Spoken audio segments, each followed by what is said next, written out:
They laughed as they ran, bare feet over soft soil, wind rushing through sun-kissed hair. Lila was faster, always had been. Jacob, smaller by a year, tried to catch her, panting but grinning. Their laughter echoed through the valley, that little slice of Eden on Varela Nine, where war was a whisper and peace a routine. Their mother watched from the porch, arms crossed, half smiling. Selene Ward wasn't used to smiling. 3 months of leave. That's all she asked for. 3 months to remember what she was fighting for. 3 months to feel like a mother, not a machine of war. She traded her stripes for silence, weapons for bedtime stories. And for the first time in years, her fingers didn't twitch for a trigger until the sky cracked. It wasn't loud, not at first. Just a low hum, then a shrill whine, unnatural. The birds vanished. The wind dropped. Selene's eyes darted to the horizon. One look at the formation, 5 Imperial dropships in hunting pattern, told her everything. Varela Nine was marked. She didn't wait to ask why. She screamed for the children. They froze. Too late. The first blast hit the comms relay. The second leveled the town square. The third fell near the orchard. Too close. Lila was running. Jacob behind her. Selene sprinted. Dirt kicked up behind her heels. The fourth strike drowned out her scream. The shockwave hit like a god's fist. She flew. Dust swallowed the world. Her ears rang. She coughed, stumbled, crawled. The ground was torn open. Blood on the leaves. A small shoe. A scarf. Her daughter's. She found Jacob first, arms outstretched as if he'd try to protect her. His eyes wide forever. Lila, a few feet away, unmoving. Selene dropped to her knees. Her scream didn't sound human. The Empire's reason? A suspected rebel transmitter in the colony. Intelligence flagged it as a potential insurgent hub. Standard purge. No trial. No warning. Just protocol. Selene buried them herself. No one else had hands steady enough. The graves were shallow. The soil refused to hold them, as if the planet mourned too. She didn't cry at the funeral. She stared at the stones. Her body still. Her mind elsewhere. Some assumed shock. Others thought restraint. They didn't know what silence meant in someone like her. She returned to the house. Sat in the room where Jacob painted on the walls. Lila's half-built drone still blinked on her desk. Selene touched it gently, as if it might speak. It buzzed once, then died. The brass sent messages. Apologies. Regret. Unfortunate error in judgment. Miscommunication in targeting algorithms. Tragedy of war. She responded to none. 3 days later, she submitted her reinstatement request. Selene Ward wasn't just any soldier. She was the architect of the Crimson Tactician Maneuver, the youngest general in unified human defense history. She'd written the doctrine the Empire feared. She was legend, and they had forgotten her face. But they would remember her name. She didn't speak of revenge. She didn't rant. She didn't post tribute vids or speak to the press. She simply walked into command, handed her request, and looked the Admiral dead in the eyes. I need my team. He paused. Your leave is over. He stared at her. The weight behind her words wasn't anger. It was calculation. Not grief, it was purpose. The intel, she asked. He swallowed. Yes. Confirmed Empire strike. Autonomous unit. No confirmed rebel presence. She nodded. Good. Good, he asked.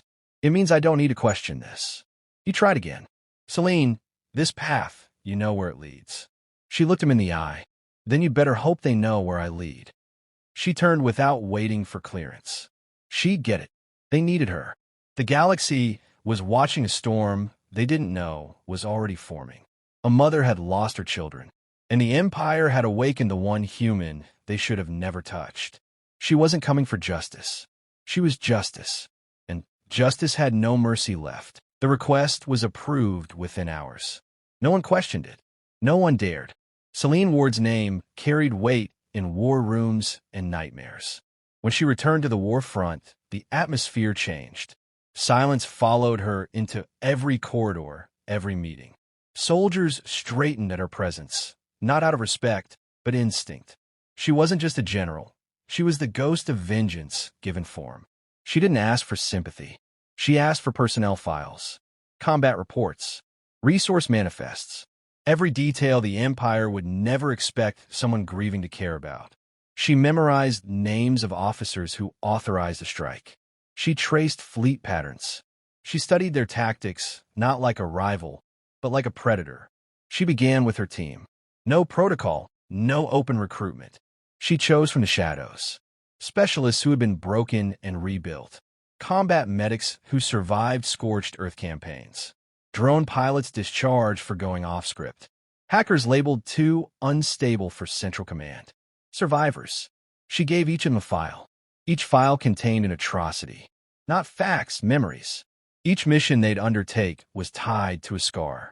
She wasn't forming a task force. She was building an echo of wrath. She called them Ghost Squadron. No insignia. No broadcasts. No medals. Only results. Her first move was silent. A logistics hub on Helion 3. The Empire used it to coordinate raids on outer colonies. She didn't destroy it. She manipulated its systems, rewrote inventory numbers, diverted crucial supplies to rebel enclaves, jammed its outgoing transmissions. It collapsed under its own weight, blamed on internal corruption. No human signature detected. The Empire noticed barely. A hiccup in efficiency. They carried on. Her second strike was louder. A weapons convoy en route to Sector 14 vanished in deep space. The escort squadron never returned. Imperial reports cited spatial anomaly. Behind closed doors, they scrambled for answers. Selene watched quietly. She didn't want them to panic yet. She wanted them confused, paranoid, fragile. She operated from a mobile command vessel, unregistered, AI-augmented, cloaked beyond detection. Every movement was calculated. Every strike spoke a message, even when no one heard it. The Empire's maps began to blur. Predictable routes turned fatal. Outposts went dark. Their clean war unraveled thread by thread. Her old allies raised concerns. "You're destabilizing entire sectors." She replied, "Destabilization is a weapon, and I am out of warnings." One officer pushed harder.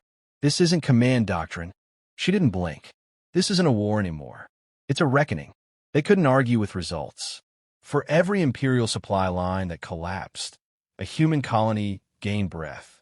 For every Imperial general who died mysteriously, a mother somewhere slept safer. Selene wasn't just fighting a battle. She was reshaping its rhythm. Her most trusted second-in-command, Callan Reese, approached her one night with hesitation in his voice. "You're not the same as before." She met his gaze. "Good. The Olmi tolerated monsters. You're scaring people. They should be scared." He nodded slowly. "What happens when we run out of targets?" She stared into the star map. "Then we build a world where no one has to be like me again." Their next target required more than tactics. It needed precision cruelty. A comms relay on an uninhabited moon. The Empire used it to filter and sanitize war data before feeding it to the public. Selene rerouted its transmissions, briefly. Long enough for the Empire's own broadcast to show civilian casualties, including the Varela 9 raid. Bloodied children, screaming civilians. Unedited and censored. The footage spread before the Empire could contain it. Protests erupted on Imperial worlds. Recruits deserted. Confidence shattered. She didn't speak a word. Her children's faces spoke enough. Ghost Squadron never left traces. Only whispers. Imperial officers began resigning out of fear of being next. Selene's name re-emerged in military briefings. "She's operating without oversight. She's dangerous. We created this." She didn't care what they said. Every move was a step closer to the man who signed the order for the raid. Grand Strategist Kareth Mal, a man who never stepped on a battlefield, but whose words had turned planets to ash. Selene tracked him not through official channels, but through the patterns of his fear. Where he moved, what he secured, who he promoted. Every layer of his defense spoke of guilt. She saw it like a trail of breadcrumbs. She didn't want revenge. Revenge is an emotion. This was strategy. Ghost Squadron compiled data, cracked encryption, and mapped out his movements. His security system was layered in paranoia. Good. Fear makes people predictable. Every layer Selene pulled back revealed more about him. his habits, his logic, his weaknesses. She slept less, ate rarely, dreamed only in silence. Every dream ended at 2 gravestones. That was enough fuel. She received an encrypted message from Central Command. You've exceeded mission parameters. Cease autonomous action. She didn't answer. She was done asking for permission. The galaxy thought humanity was fragile because it wept. They forgot that grief in a human is not surrender. It's sharpening. And Selene Ward was now the sharpest blade humanity had ever forged. Selene didn't need approval to launch the next phase. By the time Central Command tried to restrict her, she was already in motion. The Empire had taken her children with a cold decision made behind a polished desk. Now, she was going to dismantle their machine with surgical precision, piece by piece. The first coordinated assault began with their communications relay in Sector 8. Not destroyed, repurposed. Ghost Squadron rerouted Imperial command signals, creating contradictions between orders. Elite fleets received simultaneous commands, one to retreat, one to advance. Chaos bloomed. Vessels collided. Battalions engaged their own allies. It looked like mutiny. In truth, it was Selene writing confusion into their very language. 2 days later, a munitions depot exploded from within. No breach alarms. No entry logs. Just a single terminal infected with a custom virus. Selene's virus. It rewrote storage values, created artificial heat spikes, and triggered automated safety purges that never shut off. Everything burned. The Empire blamed faulty design. Her name never came up, yet. Ghost Squadron didn't need recognition. Every soldier on her team knew their actions weren't about credit. They were about pressure, applying it until cracks turned into fractures. Selene issued one directive: accelerate. They hijacked Empire propaganda channels for exactly 70 seconds. Enough to broadcast a single encrypted message. No speech, no warning. Just the names of every civilian killed on Varela Nine, followed by one line: "You created this." Then silence. The Empire's response was swift, deploying dozens of internal investigation teams, believing rebellion had wormed its way into their infrastructure. They deployed counterintelligence squads. Increased surveillance. Paranoia festered. Loyal citizens were interrogated. Morale eroded. No human vessel had entered their core systems. But Selene was already inside their minds. One by one, Selene's team targeted the Empire's strategic outposts. They didn't always attack directly. Sometimes, it was enough to corrupt supply records, alter flight paths, or loop distress signals to reroute reinforcements into empty space. The Empire chased shadows. Selene made sure they never caught one. She knew their strength, rigidity, and she weaponized it. Humans were chaotic, emotional, unpredictable. The Empire had always seen that as weakness. Now it was bleeding them. Selene reviewed every successful strike, not with satisfaction, but scrutiny. Efficiency is mercy, she told her team. We don't kill for impact. We kill because it makes them weaker. Her war wasn't loud. It was deliberate. She turned the Empire's mass into inertia. Their size, their numbers, their bureaucracy, every advantage they had was now a chain around their neck. Then came the prison raid. Sector 17 Detention Hub, a facility where suspected sympathizers and civilians from subjugated colonies were held indefinitely. Selene had no personal ties to the prisoners, but liberating them would serve 2 purposes: undermine the Empire's image and recruit fresh eyes and voices to carry the truth of its brutality. The mission took 13 minutes. They disabled the station's sensors, rerouted security drones, breached with 0 gunfire. 300 prisoners freed. No casualties. Each one left with a secure data packet. Visual proof of the Varela massacre. Within a week, Imperial networks faced internal leaks they couldn't trace. No hacking, just people speaking the truth. The narrative shifted. Whispers of the Varela ghost started to circulate even among Imperial officers. A mother, a general, a shadow. No one saw her. No one caught her. But everyone felt her. The most powerful machine in the galaxy was bleeding from 1,000 invisible cuts, and they still didn't know where to strike back. Then Selene crossed a line no one dared before her. She targeted the Skeeter Citadel, one of the Empire's oldest war academies. Not to destroy it, to infiltrate it. Ghost Squadron slipped in undetected.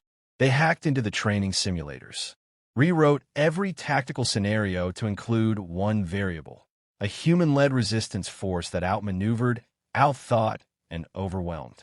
They forced the next generation of Empire officers to face the very doctrine Selene had designed, and lose. When the instructors tried to fix the code, they found their overrides locked behind phrases only Selene would know. Childhood lullabies. Tactical algorithms used only in obsolete Earth campaigns. Every failure in the simulation whispered her legacy. Their system was teaching fear. She didn't need to shoot a single cadet to do it. Back aboard her vessel, Selene watched the simulations unfold. She didn't smile. She didn't celebrate. Her team asked what came next. Mal, she said. Kareth Mal, the man who authorized the Varela Nine strike. The last name on her list. Every strike had built toward this. Every leak, every broadcast, every destabilized outpost had drawn him out, isolated him, exposed his patterns. He was no longer in the core systems. He'd retreated to the Sovereign Bastion, a fortress deep in neutral space, heavily defended, politically untouchable. But even fortresses have doors. Selene didn't need access. She needed an opening, and she found it. Mal had one weakness: control. He never let others command in his place. Every secure operation, every strategy, every deployment schedule had his fingerprint, and that meant every signal passed through his private relay. It was all Selene needed.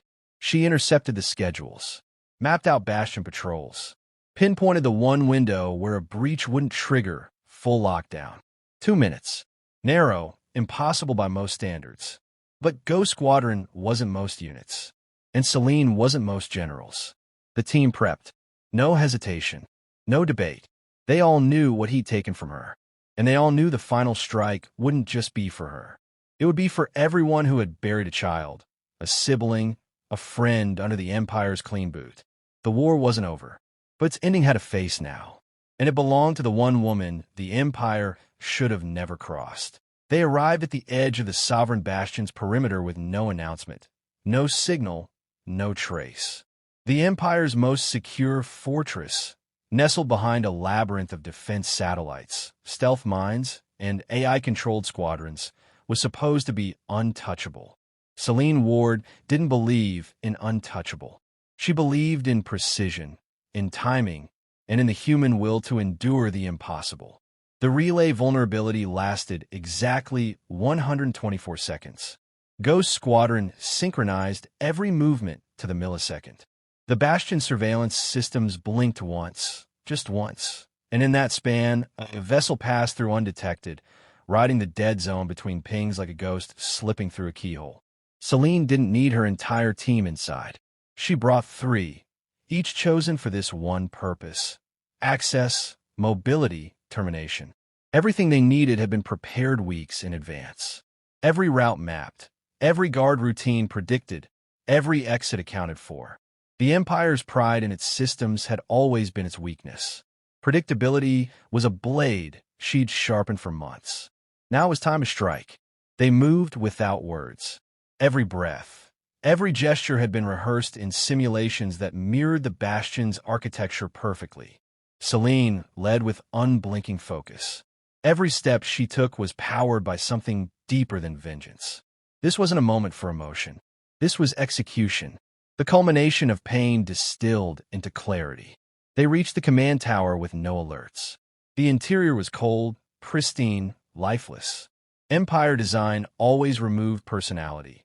No names, no art, no history. Just function. That's why they could kill children without flinching. That's why they could justify massacres.